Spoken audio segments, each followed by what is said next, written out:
Right now at 6, questions around how a routine traffic stop suddenly caused 2 police officers to pull the trigger.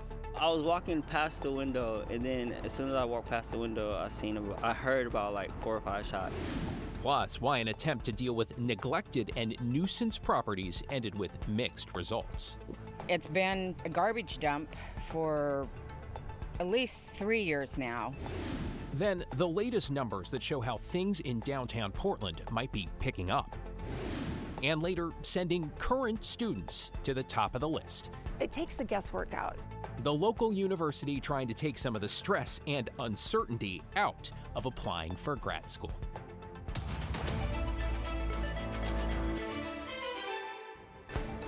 Thanks for joining us. I'm David Molko. We begin at 6 with 2 Milwaukee police officers who shot and critically injured a man, authorities say, during what appeared to be a routine traffic stop. Let's get right to Devin Haskins live in Milwaukee with the very latest. Devin.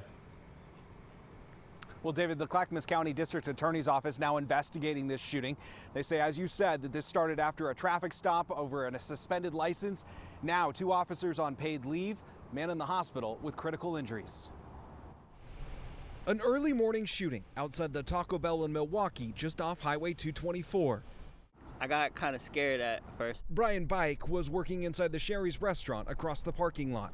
I was walking past the window, and then as soon as I walked past the window, I heard about like 4 or 5 shots. This all happening before 1 a.m. The Clackamas County District Attorney's Office says 2 Milwaukee police officers fired their weapon during a traffic stop for a suspended license. The man inside the car was shot and taken to the hospital with critical injuries. Driver, put your hands on the dash, put down. A witness outside the Taco Bell shared this video with KGW, showing officers trying to communicate with the man multiple times inside the car. Hands out the window now. Throughout the nearly 24-minute-long video, you hear officers giving him commands on what to do with his hands. It's unclear if he ever responds or does what they're asking. Listen, dude, put your hands out the window so we can help you.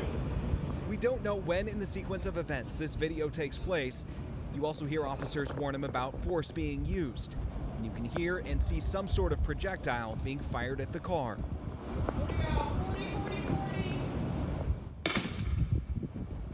40 is a term used by police warning that non-lethal munitions are being fired. I never experienced anything like that so close. It was kind of exhilarating, kind of scary. The video ends before officers approach the car. The DA's office says officers gave the man first aid before he was taken to the hospital. No officers were injured.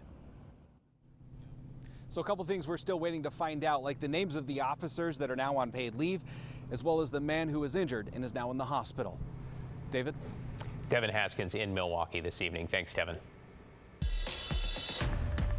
In your headlines now, Woodburn police have arrested a 14-year-old they say posted a school shooting threat online. This was after the FBI said it had become aware of a threat posted on TikTok, which they then tracked to a Woodburn address. The FBI and Woodburn police saying they searched the teenager's home on Friday and then later took them into custody. The teen is charged with disorderly conduct, which is a misdemeanor. 6 for sale, but only 2 sold. That is the outcome of an auction today, with the city of Portland looking to find buyers for several abandoned homes that have become eyesores or burdens. Combined, their owners owe more than $1 million in unpaid fees for code violations and nuisance complaints. Neighbors of one of those properties telling us it's a magnet for squatters and it's been infested with rats. It's important that we get these properties into the hands of Portlanders that want to see the city healthy, thriving, and developing and moving forward. The next list of abandoned homes will be presented to City Council sometime next month. Healthcare benefits for Boeing machinists are set to expire tonight at midnight as workers reach day 18 of their strike. The company and union met with a federal mediator on Friday, but the union says talks, quote, broke off and no further meetings have been scheduled. Boeing raised its offer to a 30% pay increase over 4 years, but machinists are not budging, wanting a 40% increase to make up for more than a decade with no new contract. They also want their pensions restored.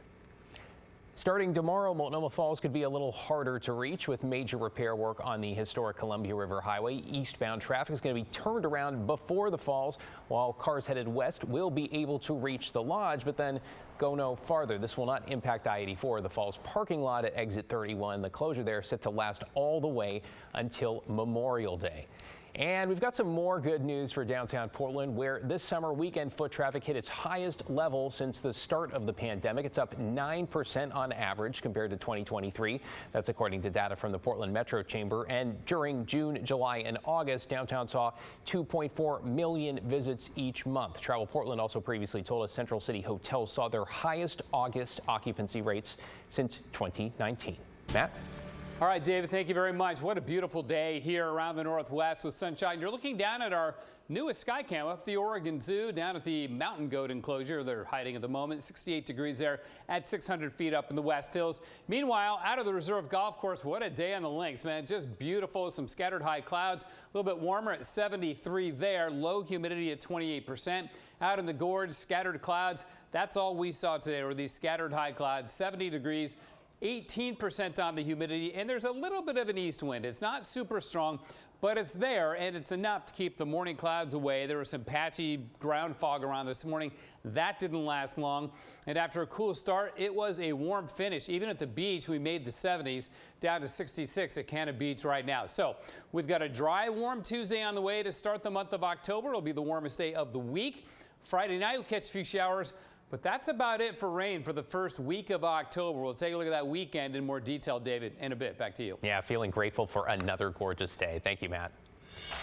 In Beaverton, teachers held a rally this morning 3 months to the day that their current contract expired in an effort to let families know that they are still trying to get a deal done. Joe Ranieri is here. So, Joe, what are they asking for? Well, David, this impacts more than 2,700 certified educators, which includes counselors and teachers. Now, I spoke with the Beaverton Education Association president, who told me they are looking for better pay and want a more inclusive learning environment. That means having increased staff to help students who might be misbehaving in class. Lindsay Ray told me that they also want to see more funding from lawmakers in Salem and Washington, D.C. They've been in contract negotiations for months, and they still haven't been able to reach a deal. You might remember it was nearly a year ago when Portland Public Schools went on strike. That lasted for about a month. That's something teachers at the Beaverton School District are hoping to avoid. Ray said the one thing she really wants to see educators being able to work and live in Beaverton.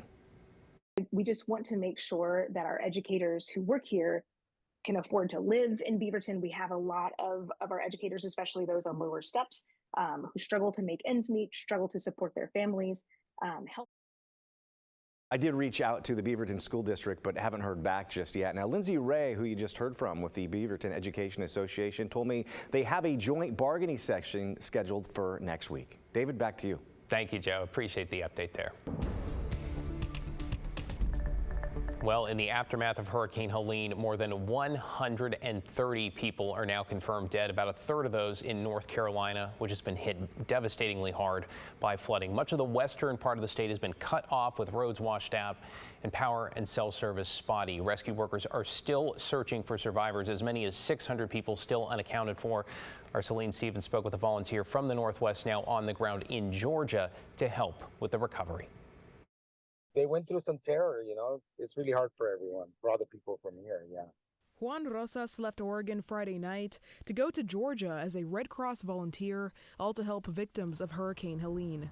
The stories that they've told me is that the wind was picking up their houses and slamming it back down like it was going to take it away. So far, over 80 people have died from the impact of Helene, which hit Florida's Big Bend region as a Category 4 hurricane Thursday night. It also impacted many other states, including Georgia and the Carolinas. The American Red Cross says there's around 1,400 volunteers setting up shelters and staffing impacted areas, with 17 of them coming from Oregon and Southwest Washington. They'll take bottled waters, they'll take food, they'll take cleanup kits, and they'll just go there and assess the damage to see how we can help. Rebecca Marshall with the Red Cross says volunteers also help people with reunification, as people are struggling to find one another in the chaos paired with the lack of electricity. Rosas says on Sunday, he and other volunteers helped a couple hundred people who were in need of essentials. The 200 people that I think we fed came and got supplies, got food for home.